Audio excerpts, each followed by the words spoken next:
El tema del día de hoy es el postformalismo ruso. Concretamente vamos a trabajar con las teorías de Bakhtin, del círculo de Bakhtin.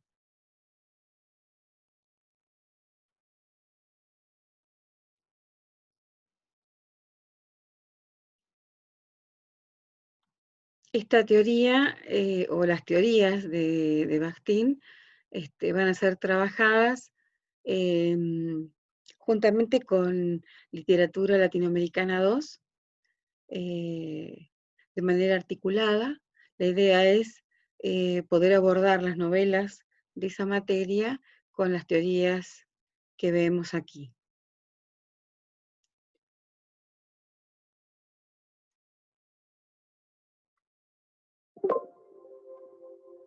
Se llama Círculo de Bakhtin a un grupo de intelectuales reunidos en torno también de Bakhtin, de Mikhail Bakhtin, pero también compuesto por Medvedev y Voloshinov.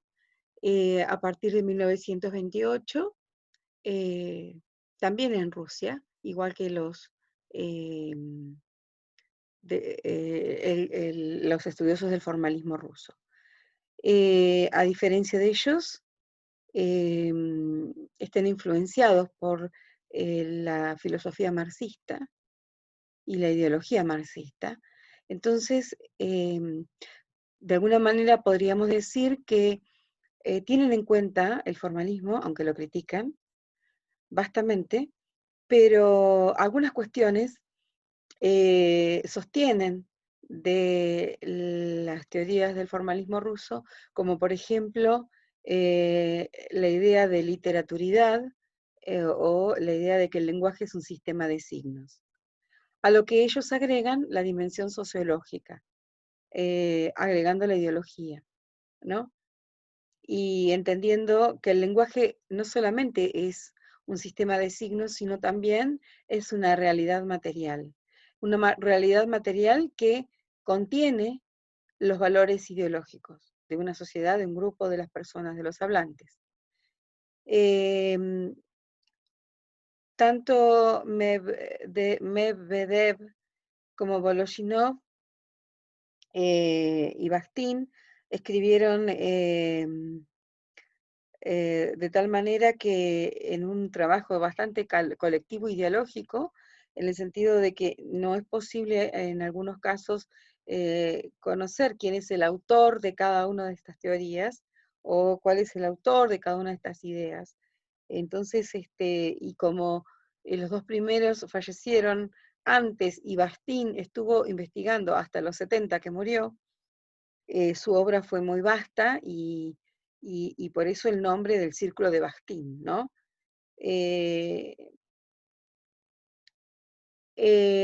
Hay una obra de Voloshinov que se llama Marxismo y lenguaje, y donde justamente habla de la dimensión, digamos, ideológica que conforma el signo lingüístico. Y entonces entendiendo que todo signo lingüístico es ideológico. Es decir, hay una relación de lenguaje y pensamiento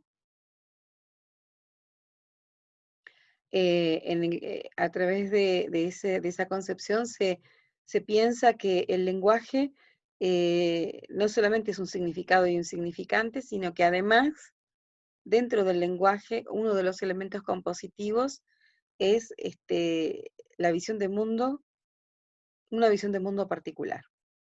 Esta idea es una idea que ha trascendido hasta la actualidad y hacen uso de estas ideas a través de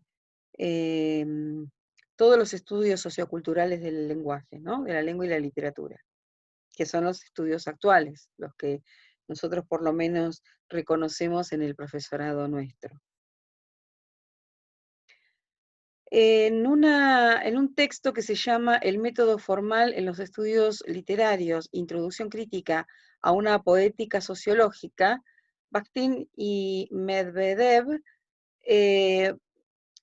hacen un punteo de cada uno de los principios o preceptos del formalismo y lo discuten, ¿no? Y en ese texto donde discuten al formalismo ruso, podemos reconocer así, de manera muy sintética, algunas cuestiones como, por ejemplo, critican a los formalistas porque entienden que son monódicos, pero el lenguaje tiene un carácter de proceso vivo, interactivo, heteroglósico.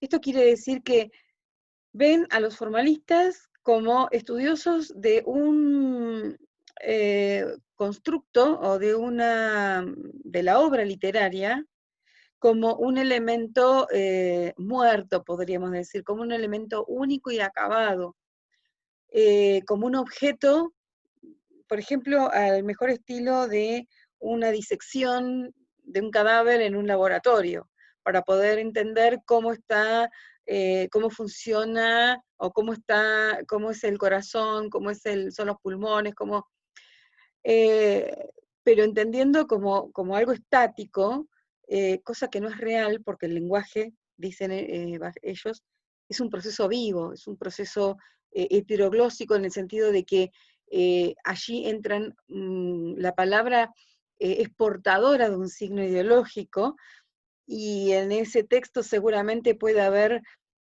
distintas ideologías que están dialogando de alguna manera. Entonces, es un texto que no se puede diseccionar de esa manera como, digamos, lo estudian los formalistas. Entonces dicen, los elementos formales de un texto, el cuerpo fónico de la obra, adquieren significación estructural siempre dentro de un tiempo y de un espacio real, es decir, social. El texto literario es un texto cultural. Por lo tanto, entienden que no pueden dejar de lado lo cultural y lo social, lo extra, eh, lo que está fuera de la obra. Recuerden que el formalismo estudia la obra en sí, sin tener en cuenta, incluso fundamentalmente, si se quiere, de alguna manera, los significantes, ¿no? Porque dejan de lado la cuestión del contenido, pero sobre todo dejan de lado todo lo que rodea a la obra, ¿no? Es decir, todo el contexto sociocultural histórico. Y justamente es eso lo que critican al formalismo. Lo que presentan, y básicamente fíjense que estamos hablando de unas fechas que podríamos decir de continuidad de los estudios formalistas, continuidad en la fecha, ¿no? Continuidad, bueno, y continuidad también en los estudios, porque si bien es una continuidad en términos de que lo visitan, es decir, revisan los preceptos del formalismo y lo discuten. Presentan una poética sociológica, una poética, llamando poética a toda la literatura, ¿no? O el arte, digamos, en general. Ellos eh, se abocan a la obra literaria, porque aparte nosotros necesitamos una teoría literaria, ¿no? Pero llaman poética a la literatura en general, ¿no? Más allá del género lírico, ¿no? O la poesía. Entonces, trabajan en torno de una filosofía del lenguaje marxista, en esta relación del lenguaje y pensamiento, ¿no? De cómo la lengua genera el pensamiento, y el pensamiento en una dialéctica entre lengua y pensamiento, y por lo tanto justamente portadora de la ideología, ¿no? Como constructora del pensamiento y del lenguaje. Y las palabras entendidas como eh, compuestas por significados connotativos, es decir, que otorga, esos significados son significados que otorga una clase social a la que pertenece el sujeto. Por eso hay que analizar la literatura, dicen ellos, en su dimensión histórica y social.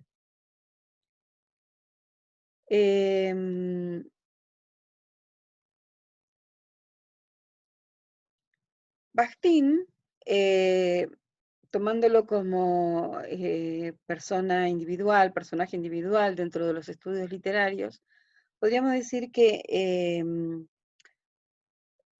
presenta una obra de estudio muy amplia, eh, atravesada por muchos enfoques, incluso enfoques que no son de la lengua o del lenguaje, inclusive enfoques desde otras áreas del conocimiento como la física, la biología, y presenta también un pluralismo metodológico, porque su obra teórica incluye, podríamos decir, uniéndolo en tres apartados, ¿no? Una teoría del lenguaje, una teoría de la cultura y una teoría de la literatura. Una teoría del lenguaje como un proceso dialógico de naturaleza histórica, social e ideológica, ¿no? Esto de que en el lenguaje dialogan no solamente los componentes del signo propiamente dicho, sino también todos los elementos que tienen que ver con la incorporación de la ideología en el lenguaje.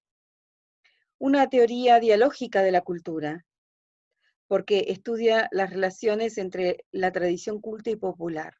Él se aboca a, bueno, entre otras cosas, a estudiar eh, los elementos culturales de distintas culturas, provenientes de distintas culturas, y cómo se relacionan esos elementos en una cultura particular, ¿no? Cómo dialogan los elementos de una tradición culta y de una tradición popular. Y una teoría dialógica de la literatura que estudia fundamentalmente, hace foco en la novela, entendiendo la novela como una polifonía.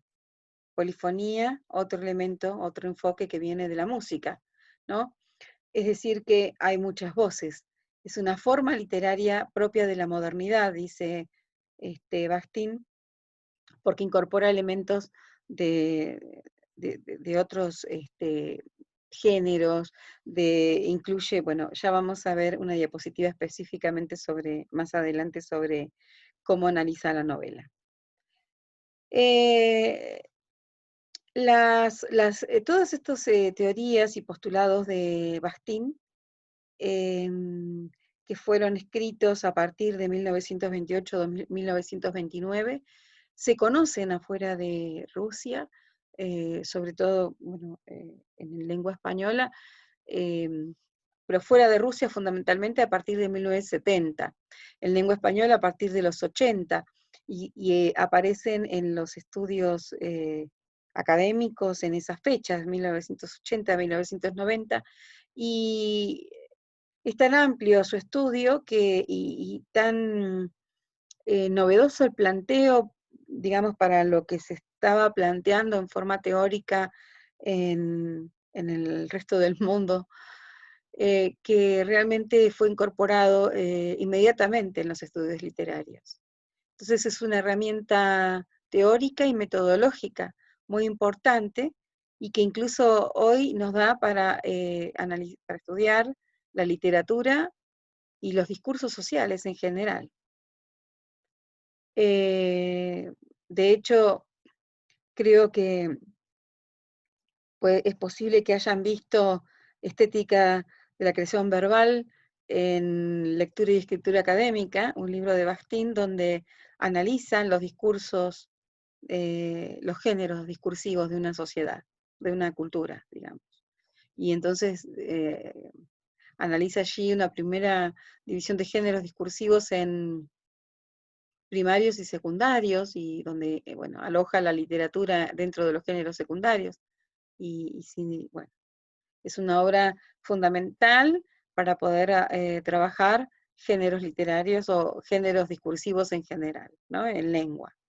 Y así como esos, toda esta cuestión del dialogismo, del diálogo, de la carnaval, bueno, cómo se estudia la novela, la polifonía, bueno, son todos elementos, categorías de estudio que incorpora Bakhtin y que todavía están muy vigentes en la enseñanza, en la academia y en la enseñanza de la lengua y la literatura fundamentalmente.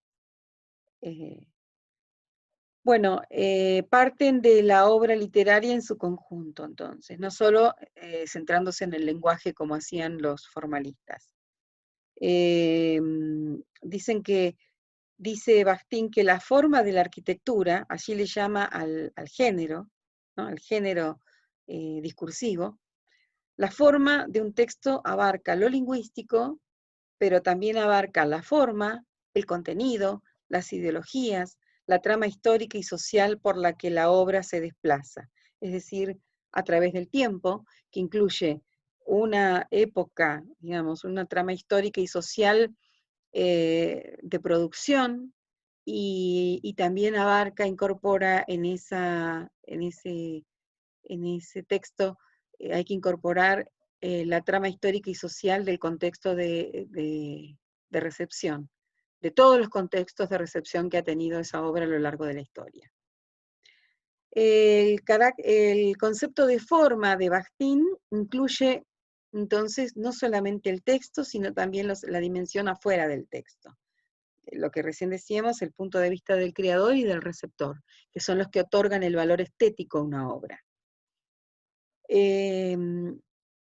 Y que el valor del lenguaje está justamente en lo activo, en lo dinámico de la creación de la obra concreta, y en el modo en que la realidad lingüística se concreta en diversas tradiciones textuales. ¿Sí? Eso va enriqueciendo una obra, ¿no? Uno de los principios metodológicos, teórico-metodológicos que incorpora Bakhtin es el concepto del dialogismo o dialoguismo, lo van a encontrar en algunos textos, y él lo presenta a propósito del análisis de dos novelísticas, una novelística de Tolstoy y una novelística de Dostoyevsky, entendiendo a la novelística de Tolstoy como una novela vieja, una novela anterior, y como la novela moderna, la novela de Dostoyevsky, diciendo que una novela es monológica cuando las voces de los personajes y del autor presentan un mismo punto de vista, una misma ideología. Y una obra es dialógica cuando los personajes son independientes del autor porque presentan distintos puntos de vista. Y en ese sentido, la obra es polifónica. Una novela monológica, por ejemplo, presenta no solamente, digamos, es a nivel del contenido, sino también a nivel de la forma discursiva, es decir, de cuál es el formato, la estructura, cómo se organiza esos modos de contar, ¿no? Del discurso. La transforman en, digamos, presentan una obra en monológica o dialógica. Por ejemplo, una obra monológica en la que la visión de mundo del autor es la misma visión de mundo del narrador y la misma visión de mundo de los personajes, porque tienen todos los mismos valores, la misma manera de concebir la realidad.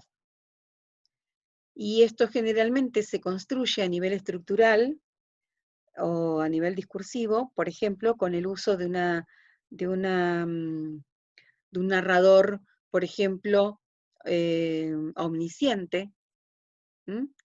en la que, en donde vemos que está lleno de, puesto en primer plano la manera de pensar de un narrador que presenta un único enfoque, una única focalización de la realidad.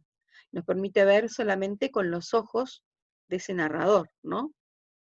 En cambio, una novelística dialógica, una obra dialógica, es aquella que presenta distintos puntos de vista dentro de la misma obra. Y no necesariamente son puntos de vista complementarios, incluso puede haber puntos de vista contrapuestos. Un ejemplo, por ejemplo, podríamos ver en una obra más actual digo que la obra de Dostoyevsky, por ejemplo, en Crónica de una muerte anunciada, donde está estructurada discursivamente esa obra, presentando múltiples puntos de vista a partir de las distintas visiones que tienen los personajes acerca del día que mataron a Santiago Nazar. Entonces, incluso el narrador es un narrador que se corre a un costado y deja que sean protagonistas cada uno de aquellos personajes que van contando las distintas realidades. ¿no? Entonces es una obra dialógica, polifónica y más democrática, diríamos, pensando que la monológica es más absolutista, porque solo permite una sola manera de pensar. Entonces, en ese sentido plantea la división de novelas monológicas o dialógicas. Bueno, creo que aquí ya comienza el video de la segunda parte. Terminamos aquí.